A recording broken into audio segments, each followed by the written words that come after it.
Joining us right now is a guy who I don't know that there's many people that would have known Charlie better. Tyler Bowyer is the COO of Turning Point Action.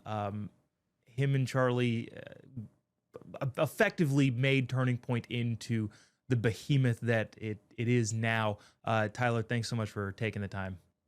Hey, thank you, Jobob. I appreciate being here.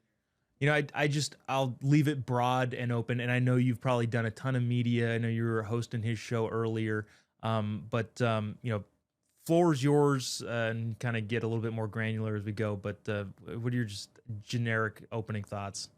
No, it's just they say, when you have tragedy that strikes like this, it just comes in waves. So I Mm. apologize in advance if I get choked up or I start bawling. It's just been kind of one of those things. But Charlie Kirk has been one of my closest friends and allies and confidants for the past decade plus. I think I met Charlie officially just about 11 years ago, and it was he was still just barely coming out of his teenage years, and a young guy who, we were just joking on the show earlier, wore big suits, kind of got pulled around by a lot of Tea Party guys, which is where he and I connected, because I was a young guy too, not nearly as young as him. I was in my 20s, so a few years older than he is.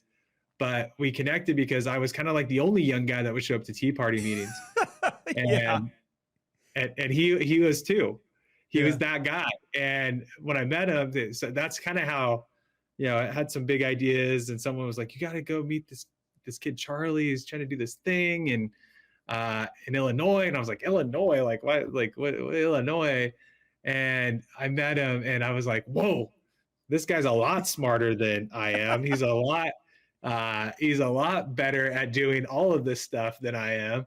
I got to hitch my wagon to him." And that's the short version of the story of how we got here with Charlie. But I can just say this: is nothing has changed since the day and moment I met Charlie Kirk, which is that he has been so focused on doing the right things for the movement, putting the movement before himself, selflessly figuring out the problems, the quandaries that exist within the movement, and then coming to solutions.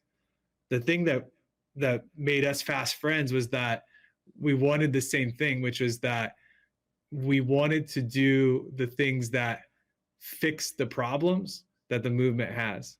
Hmm. Charlie just happened to be the most perfect, God-given, uh, you know, individual that has probably ever been predestined to do this work that I've ever seen within the movement. We were just talking on his show today. The three probably most influential outside of Charlie Kirk at this moment, the three most influential people leading up to Charlie Kirk in the movement were, Donald Trump, Andrew Breitbart, and then of course Rush Limbaugh. Hmm. And Charlie is the person that is, you could say, is the embodiment of all three of those Yeah.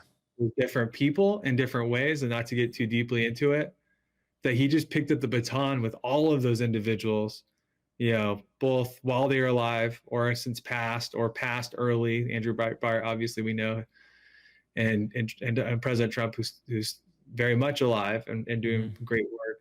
But he was the embodiment of really all three of those massive figures, uh, and then was able to package and deliver that in the best possible way to our youth.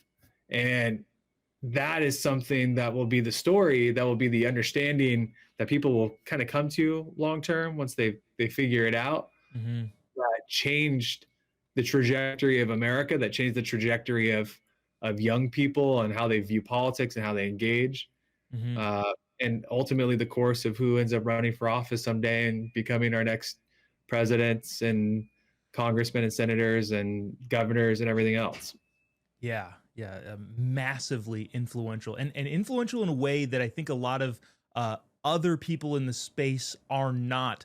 I don't know if you. So you're at Turning Point Action. I don't know if you remember this. We shared an Uber ride home from the airport. We'd flown back from Chicago with Charlie, and you were telling me in the car about Turning Point Action. And I'd come out of the politics world, so I understood what PACs were and how their maneuverability worked within the movement.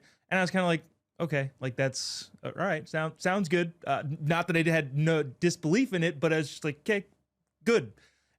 A couple of years later, fast forward, it is this massive organization with huge influence that no other commentator has. People know Charlie as the commentator, the guy in front of the camera, and that sort of stuff. The power in the action side does not exist across any other commentator. What kind of foresight did he have to do both, right? Because you've got the political side, you got the media side. He was over both of them equally.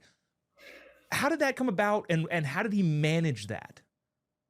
Yeah, I mean, so kind of the history of this is that, building Turning Point USA was a lot of work. And, I served as COO of Turning Point USA for, and within leadership for about 6 or 7 years. And we built all the individual programs that needed to exist. Charlie's brain power, his goal, his mission, and what Turning Point started on was do the work to become the big funnel to bring in as many individuals to the conservative movement on college campuses. And then that expanded to high school, and that expanded now to our TVUSA Faith side. And we built all those individual Blexit and all our individual programs that we have for outreach.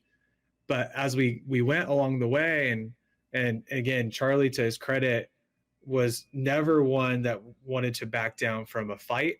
And individuals like myself, and we have so many, I mean, the hundreds and hundreds of staff that we have, the great leaders that we have around us at Turning Point USA to this day, who have been, many of them have been there for almost a decade.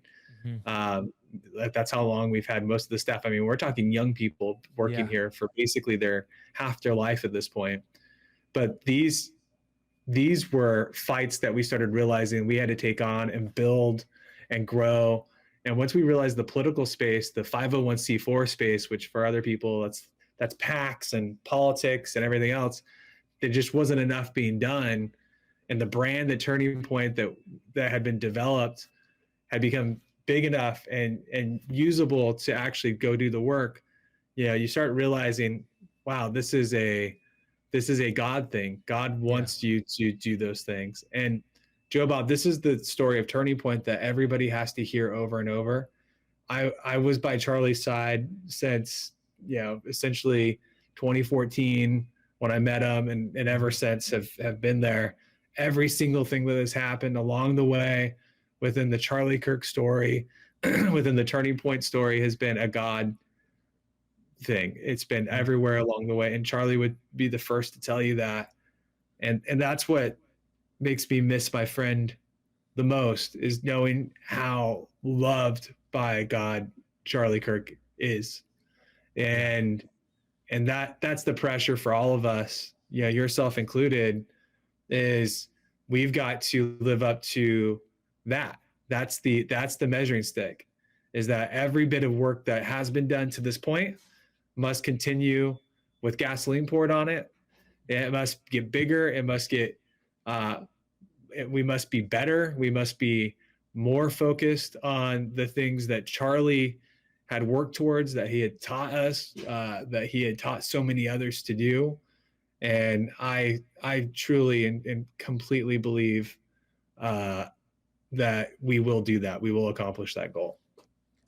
Tyler, I don't want to put you on the spot, and this question comes, I'm genuinely curious. It's not really like a speculative, just for fun. I think everybody saw the brightest possible future. What are the chances he would have been JD's running mate in 28? We were just talking about this yesterday. We flew back on Air Force Two with Vice President Vance, and he came back and talked to us for a few minutes. And I just, we were talking about this as a team. I think there was a really good chance that Charlie's name would have been inserted into this 2028 race whether he wanted it to or not. Charlie was a humble guy, and he would say frequently he really Yeah. likes his job, and he's more useful doing what he's doing, and he's not wrong about that. Everything that Charlie was able to do as a mouthpiece for the conservative movement is far more useful than being, in the bondage of Congress or, Yeah. elected office. It's like being imprisoned, and it's not a fun place. But Charlie was willing to do what was needed, and I can guarantee this is that, yeah, number one, JD, Vice President Vance, is one of Charlie's closest friends. They texted almost every single day. JD has been a friend to Turning Point since day one, and vice versa. We were one of the first people to endorse him in his Senate race. That was a decision that was hard, because there was a lot of people running, but it wasn't Yeah. hard when we met JD. I think they would have made a tremendous pair. And I think if Charlie would have been asked by the vice president to do so, he probably would have done it. But I think the most important thing to know is that I think Charlie would have done whatever he prayed about and he felt the best about, in his own personal communication with his heavenly Father. I think his relationship with God was one of the strongest that you could find amongst any public figure. Hmm. I think he was worried first and foremost about his relationship with God, and then number two, his relationship with Erica. And Hmm. so I think he would have said Erica would make a better vice president than he would, uh, and he's not wrong about that. Erica Yeah. is a wonderful, Hmm. inspiring representation of everything that we do and everything that we are looking for as a young woman, as a young mother. And so our heart breaks for her, but he would have done, I think, whatever number one God wanted him to do, and number two, Erica wanted to do, and then number three, probably if JD, what the JD asked, then what Yeah. he asked. Yeah. Geez, I probably could sit here and reminisce with you for hours, but I appreciate you taking the time, Tyler. I know this has been a rough week for everybody. But what you said earlier, that we're pouring gasoline on the fire and continuing to push full steam ahead, is unbelievably encouraging to myself, and I'm sure all of the viewers out there. So Tyler Bowyer, CEO of Turning Point Action, thank you so much for joining us. Thank you, Joe Bob.